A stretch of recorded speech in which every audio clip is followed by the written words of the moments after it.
What's up, everyone, and welcome into another episode of Wizards Latest. I'm your host and DC sports fan, Ben Robertson, and on this page, we break down all the biggest headlines surrounding the Washington Wizards. So make sure you like and subscribe down below. Drop your comments with any thoughts you might have on the video or anything you want to hear me talk about in the future. I mean that very seriously. There's actually something I saw this week that I think I'm going to try to include in a segment moving forward.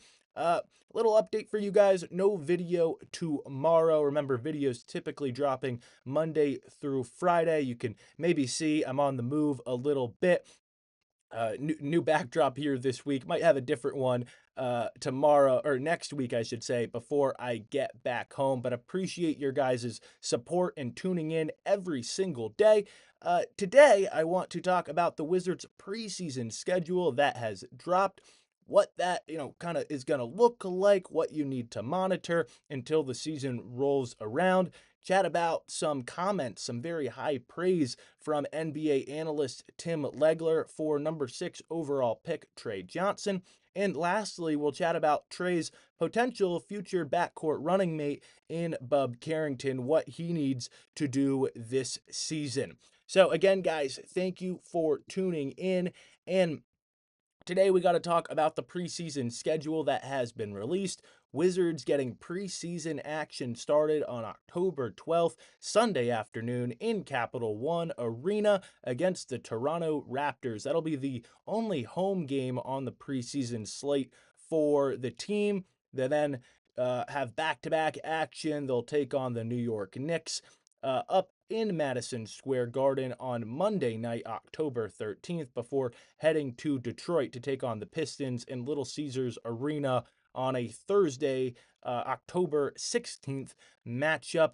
Wizards basketball getting closer, you guys. I'm so fired up. Obviously, kind of things starting to heat up in the sports world here in DC. Of course, NFL training camp in full swing. I know we've had WNBA action, Mystics rolling along here this summer, but college football, NFL football right around the corner. Of course, that means NBA basketball not far away. And I know you guys, just like me, are super fired up, excited to see this Wizards team on the court. Even though we don't know exactly how things are going to go quite yet, I think we do know how much we are going to learn this year, both just about the young core and which one of these guys and who on this team are going to be present and going to be pieces moving forward.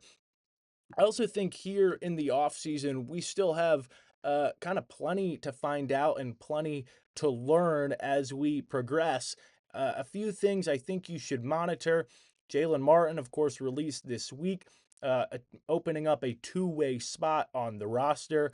Could still see Chris Middleton, I should say, getting bought out at some point this offseason, reaching a buyout agreement if Washington can't find a trade partner for him. Of course, the deal with Middleton is that there's some contending teams interested, but maybe just not willing to give up what they would have to make a trade for the veteran.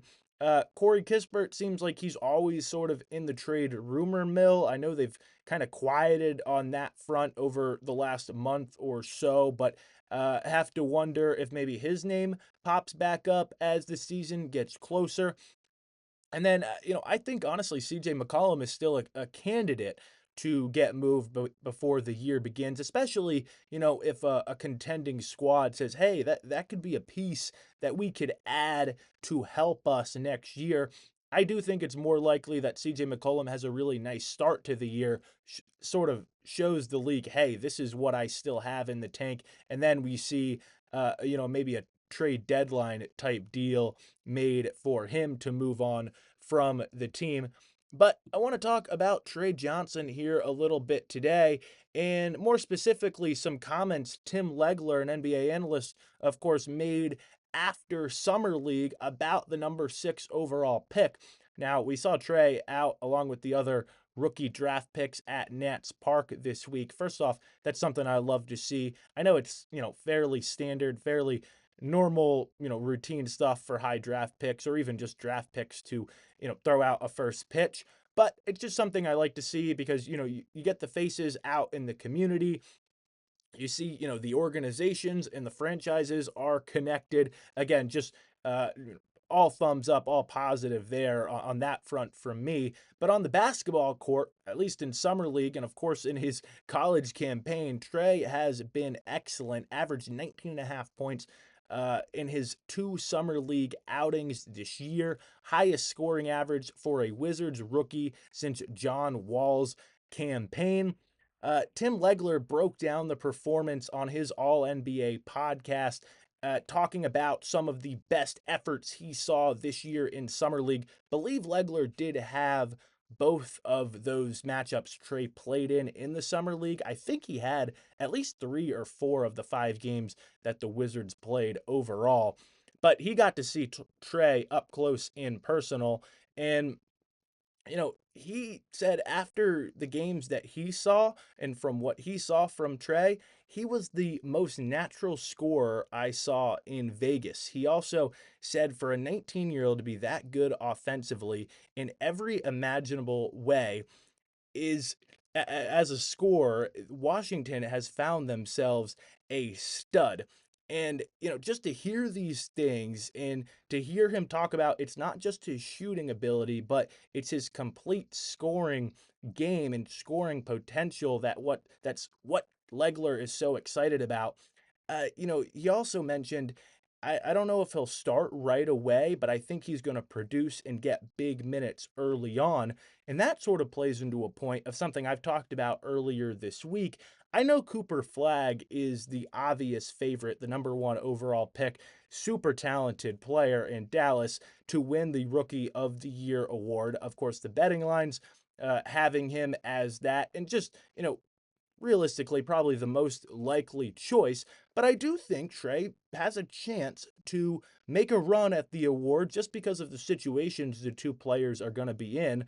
Of course, Cooper Flagg is going to be on that Dallas squad with a whole bunch of talent and maybe fighting, in a different place in the standings and where Washington is going to be. I think Trey is going to have the opportunity to shine and really stand out. And again, like Legler talked about, put up some really big performances and again, make a push at the award, even if Cooper Flagg remains the obvious favorite. Lastly, today, I want to talk about Trey's potential future backcourt partner in Bub Carrington. Of course, in yesterday's video, and by the way, really everything from this week, still pretty relevant. If you haven't caught those, go check them out. Of course, make sure to like and subscribe to the page. But we talked about the Denny Avdia trade to Portland, and of course, getting the number 14 overall pick in the 2024 class back, which of course was Bub Carrington, was a big piece in that deal for Washington. And especially after Denny has gone to Portland and had a really nice season, Will Dawkins and co. hoping that Bub Carrington develops into a nice piece here in DC. I love so much about who Bub is as a player and as a person. It seems like he has a great personality. We got to see him step up a little bit as a leader with that young group in Summer League. Saw that, in the media sessions as well as the practices and on the court with the team in this year's Summer League campaign. One thing I don't think it's talked about enough with Bub is that, especially if he's playing point guard, I love his size. He's a legit 6'4" with a 6'8" wingspan, especially in game 2 against Brooklyn of the Summer League. We really saw, his added strength be effective and be an asset for him. Was really impressed again, especially in that game 2 outing. He gave Brooklyn some real problems defensively. And, this year, the big key for Bub, again, if he's playing point guard, he has to prove that he can run the offense and distribute the basketball effectively. And, I have to say, and I've seen this, from you guys as well, I'm not sure he quite showed that or showed enough of that in the 2 Summer League games he played in. I think he also just has to find And that's not to say he can't or won't be able to do it. I'm just not sure he's completely proved it yet. I also think he's just got to find consistency with his outside shot. That's going to be a big key for him. I think when the shot is falling for Bub, everything looks right, everything, goes well, and when the shot isn't hitting, things start to come off the track. And again, just using those two summer league matchups, I think those are, two really good examples of that. Game 1 was a bit of a struggle and things just didn't really look as good against Phoenix, and then everything turned around in game 2 when he started connecting. Again, guys, thank you for tuning in. Remember, videos typically dropping Monday through Friday. We're taking tomorrow off on the go a little bit. We'll be back in the DMV hopefully by the end of next week. I appreciate all of the support here on the page. Make sure you like and subscribe down below. Drop your comments, and thanks for watching another episode of Wizards Latest.